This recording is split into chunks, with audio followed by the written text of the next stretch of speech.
Shalom, queridos. Estou aqui no meio de um engarrafamento e aí comecei a pensar em algumas coisas, né? No engarrafamento a gente não abre Bíblia, a gente não procura nada, mas a gente vai pensando em tudo quanto a gente já leu da Bíblia e às vezes você fica meditando num versículo, né? E essa é a importância de você ler a palavra de Deus, porque você comeu, aí depois você vai ruminando, igual uma ovelhinha faz, aí engole de novo, aí rumina de novo. Aí de repente você está no meio do engarrafamento, aí a palavra vem até você com aplicação, com entendimento, com clareza, com respostas para o que você vive. Então de repente você está naquele momento que você está pensando, meu Deus, por que eu passei por isso tudo até hoje? E aí você lembra, não murmure, não reclame, em tudo dai graças. Aí você lembra, a vontade de Deus é boa, perfeita e agradável. Aí você lembra, bem sei eu os planos que tenho para vós, planos de bem, não de mal. E aí você lembra também, a palavra, ela desce como a chuva e não vai voltar sem resposta. Então, tudo é um processo, sabe? Então, em tudo dai graças. E o texto que eu estava meditando aqui era o texto em que os homens de Saul veem que ele está endemoniado e resolvem trazer Davi para perto dele. Um fala daqui, outro fala dali e tal. Vamos trazer um arpista, um adorador, porque adoração e guerra andam juntas, né? A primeira tribo na ordem de marcha das 12 tribos de Israel não é a tribo da guerra, né? Não são os homens das armas, são os homens da adoração, é a tribo de Judá. Se você se lembrar, os homens foram com adoração para uma guerra, né? Deus não manda a gente para a guerra com armas, ele manda com adoração. Então chamaram Davi para expulsar aquele demônio. Davi era um homem de guerra.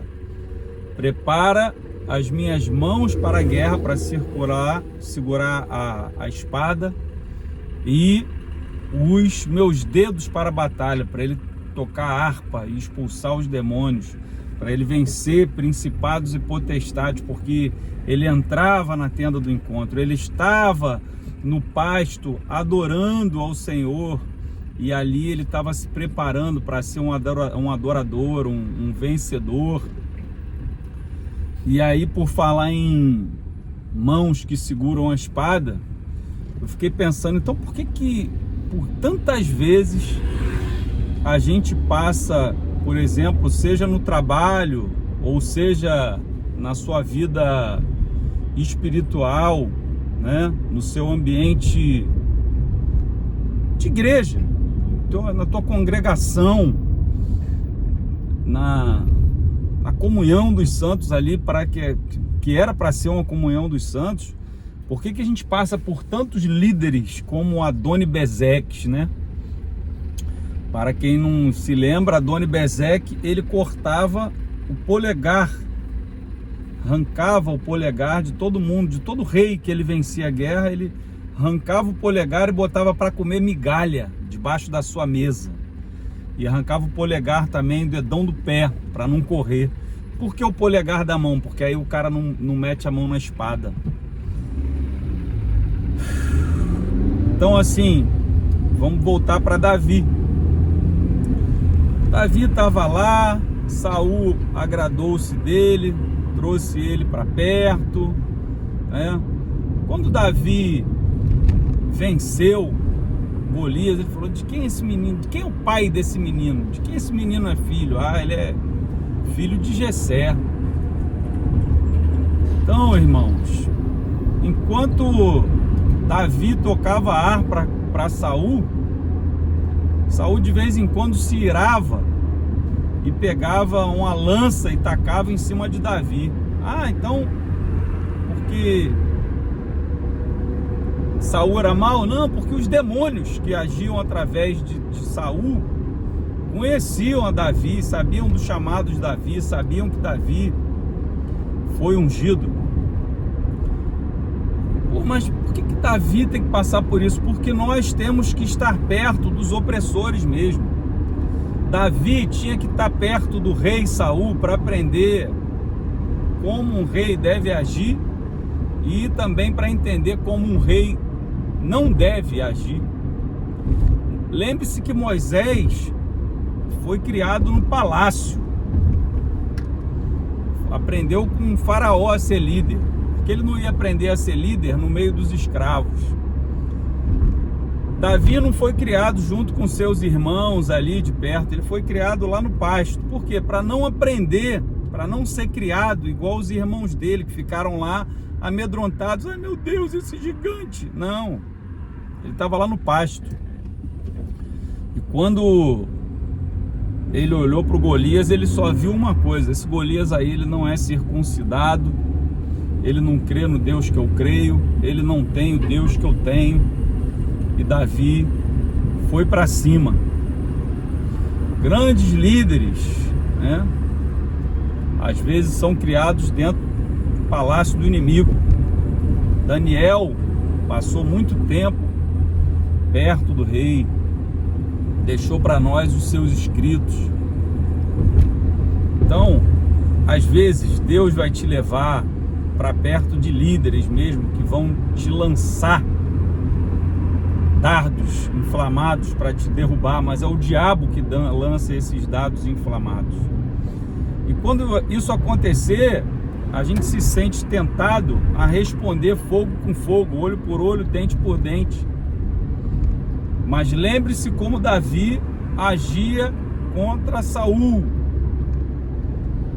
Davi, ao invés de levantar sua espada e matar Saul, ele não fazia isso não. Certa vez você vai se lembrar, Davi encontrou Saul desprotegido, despreparado, desguarnecido, facilmente derrotado numa caverna. A Bíblia diz que ele estava ali aliviando o ventre. O cara está ali distraído, né? Aliviando o ventre. Davi poderia ter chegado lá e atravessado ele com a espada. Poderia ter arrancado a cabeça dele com a espada. Mas saiba a sua hora, meu irmão. Se você tem uma promessa na sua vida, vai chegar. Davi, ao contrário disso, cortou um pedaço da capa da túnica de Saul e falou para ele: meu rei, eu poderia ter matado você, meu rei. Eu não tenho nada contra você. Para de me perseguir. Mas não adianta. E outra coisa, Davi, o coração dele se compungiu a hora que ele cortou um pedaço da capa. E aí a gente precisa entender o aspecto profético. A capa fala de autoridade. Uma capa fala de família, né? Quando Saul rasgou a capa de Samuel, Samuel falou: hoje rasgou-se da sua mão o teu reino. Quando rasgaram a capa de Paulo para açoitar ele, ele recebeu uma porção dobrada. Eliseu rasga a capa de Elias, porção dobrada. Já era prometido, a capa então já era dele, unção dobrada. Capa fala de autoridade, capa fala de família. E aí eu quero chegar em Saulo. Saulo segurou a capa do... como é que é o nome dele? Foi apedrejado, permitiu o apedrejamento do... esqueci o nome, meu Deus, falhou o nome. Estevão. E Estevão, enquanto era apedrejado, falava: estou vendo os céus abertos e o meu Senhor de pé diante do trono. Paulo segurou a capa de Estevão. E o que aconteceu com Paulo? Saulo, Saulo, por que me persegues? O céu estava aberto, Estevão viu o rei de pé no trono. Deixa que eu vou cuidar disso. E o rei cuida de Saulo. Saulo era um escolhido para Deus. Saulo foi criado aos pés de Gamaliel. Saulo foi criado num ambiente farisaico, severo. E ali ele aprendeu toda a severidade para depois ele aprender todo o amor que Paulo teve ao Evangelho. E aí eu quero concluir essa meditação fechando com ele, nosso maior herói, aquele que venceu a morte, que vive, que está conosco aqui, agora, que prometeu que estaria conosco todos os dias, que não nos fez promessas enganosas, falou que estaria conosco até o final dos tempos. Jesus. Ele falou: o filho só faz o que vê o pai fazer, ele não faz o que os homens fizeram. Ele é e era e sempre foi e sempre será, desde sempre, eternamente. Ele está conosco e não tem jeito. Jesus, o nosso Deus, ele só faz o que viu o pai fazer. Então Jesus age como pai, age como um pai amoroso. Ele não age como um dono de escravos. Ele não corta os nossos dedos, ele dá espadas às nossas mãos, nos dá a palavra. Ele não arranca o nosso dedão do pé, ele lava os nossos pés e tira toda a poeira dos nossos pés.